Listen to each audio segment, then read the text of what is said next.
क्या आप जानते हैं कि ज़्यादातर एनजीओ अपने मिशन में फ़ेल क्यों होते हैं? या मैं ऐसे कहूँ कि ज़्यादातर एनजीओ एस्टैब्लिश्ड होने के 1 साल के अंदर-अंदर बंद क्यों हो जाते हैं? ये वीडियो एनजीओ फाउंडर्स के लिए आज तक का सबसे इम्पोर्टेंट वीडियो होने वाला है।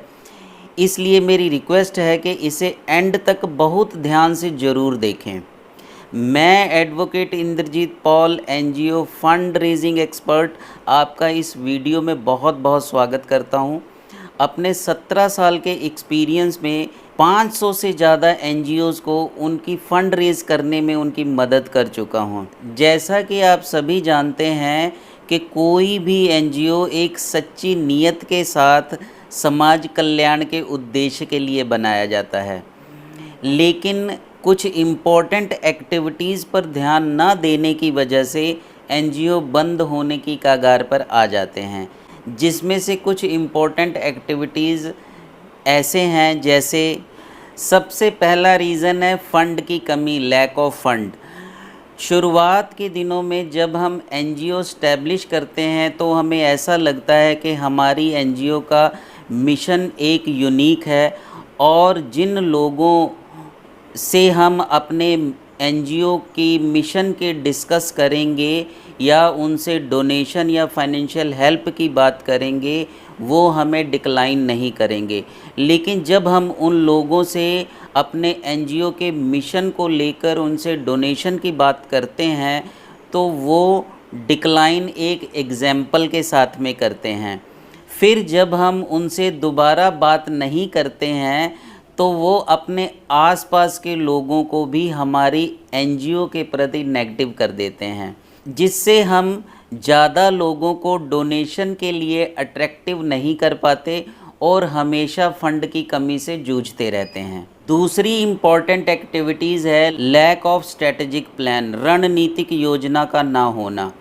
ये हर एनजीओ का एक रोड मैप होता है जो 99% एनजीओज़ के पास नहीं होता है, या मैं ऐसे कहूँ कि इस स्ट्रेटजिक प्लान को बनाना ज़्यादातर एनजीओ फाउंडर्स ज़रूरी नहीं समझते हैं। इस स्ट्रेटजिक प्लान में एनजीओ का 1 साल का, 3 साल का, 5 साल का गोल डिसाइड होता है। इस गोल तक पहुंचने के लिए हमारे पास कौन कौन से रिसोर्सेज मौजूद हैं और किन किन रिसोर्सेज की अभी और ज़रूरत पड़ेगी। इस स्ट्रेटजिक प्लान के गोल को अचीव करने के लिए कौन कौन से टीम मेंबर हमारी मदद करेंगे या कर सकते हैं, या आने वाले दिनों में और कितने टीम मेंबर्स की हमें मदद लेनी पड़ेगी। बिना स्ट्रेटजिक प्लान के एनजीओ के गोल को अचीव करना या एनजीओ को स्टैब्लिश करना मुश्किल ही नहीं, नामुमकिन है। तीसरी इम्पॉर्टेंट एक्टिविटी है पुअर गवर्नेंस, यानी खराब शासन।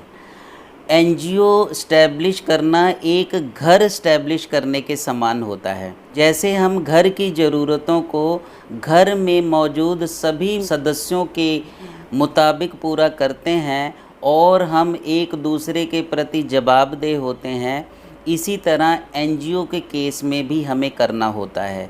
लेकिन प्रॉपर माइंडसेट ना होने की वजह से प्रॉपर गवर्नेंस नहीं हो पाती है। चौथी एक्टिविटीज़ है पुअर नेटवर्किंग, यानी लोगों से मेल मिलाप ना करना। हम अपनी एनजीओ की प्रॉपर और रेगुलर नेटवर्किंग नहीं करते हैं, जिसकी वजह से लोग हमारी एनजीओ से कनेक्ट नहीं हो पाते हैं। हमें अपनी एनजीओ के मिशन को लोगों तक पहुंचाना बहुत ज़रूरी होता है। इम्पॉर्टेंट एक्टिविटी नंबर 5 है लिमिटेड कैपेसिटी, यानी सीमित ज्ञान का होना। ज़्यादातर एनजीओ फाउंडर अपनी लिमिटेड नॉलेज के साथ आगे बढ़ने की कोशिश करते हैं। इनके पास अपनी नॉलेज व स्किल को बढ़ाने का व सीखने का माइंडसेट नहीं होता है, या वो इसकी ज़रूरत भी नहीं समझते हैं। इसी वजह से अपडेटेड लोग एनजीओ के साथ में कनेक्ट होने में अनकंफर्ट फील करते हैं। इम्पॉर्टेंट एक्टिविटी नंबर 6 है इंफॉर्मेशन, कम्युनिकेशन और टेक्नोलॉजी का ना होना। 99% एनजीओ के पास ये तीनों चीज़ें मिस होती हैं। एनजीओ के पास अपने मिशन को लेके ज़्यादा इन्फॉर्मेशन नहीं होती है और वो इन्फॉर्मेशन अपडेट भी नहीं होती है। एनजीओ अपने मिशन को कम्युनिकेट करने का जो मोड अपनाता है वो लोगों के मुताबिक नहीं होता है, जिससे लोग एनजीओ के साथ में एंगेज नहीं कर पाते हैं और इनके पास टेक्नोलॉजी भी ना के बराबर होती है। Activity number 7 income generation activities. 99% NGOs अपनी इस एक्टिविटीज़ पर जहाँ से इनकम जनरेट होती है उस पर बिल्कुल ध्यान नहीं देते और ना ही प्रॉपरली उस पर फोकस करते हैं, जिसकी वजह से फंड की कमी हमेशा बनी रहती है और ये कभी सरप्लस नहीं होता है। ये हर एनजीओ का एक इम्पॉर्टेंट पार्ट होता है जिस पर ध्यान देना हर एनजीओ के लिए बहुत ज़रूरी होता है। इम्पॉर्टेंट एक्टिविटी नंबर 8 है ऑन डिमांड एक्सपर्ट एडवाइस। ज़्यादातर एनजीओ कुछ बचाने के चक्कर में एक्सपर्ट की एडवाइस को इग्नोर कर देते हैं या उनकी एडवाइस को लेना ज़रूरी नहीं समझते हैं, जिससे उन्हें हमेशा ही नुकसान होता है। ज़रूरत पड़ने पर एक्सपर्ट की एडवाइस लेने से फ़ायदे के साथ साथ समय की बचत भी होती है। एक्सपर्ट हमेशा हर संस्था को अपनी फ़ीस का कम से कम 10 गुना फ़ायदा कराने की कोशिश करता है।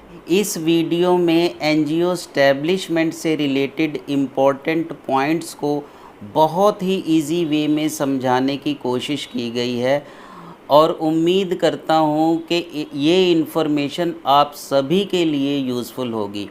इसी तरह की और यूज़फुल इन्फॉर्मेशन लेने के लिए इस चैनल को सब्सक्राइब करें और ज़्यादा से ज़्यादा लोगों को शेयर करें और वीडियो को लाइक करें ताकि इस इन्फॉर्मेशन का लाभ ज़्यादा से ज़्यादा लोग उठा सकें। आप हमारी वीआईपी एनजीओ फाउंडर कम्युनिटी के मेंबर भी बन सकते हैं, जिसका लिंक डिस्क्रिप्शन में दिया गया है।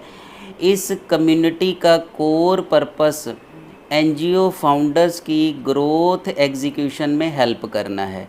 With this, thank you very much.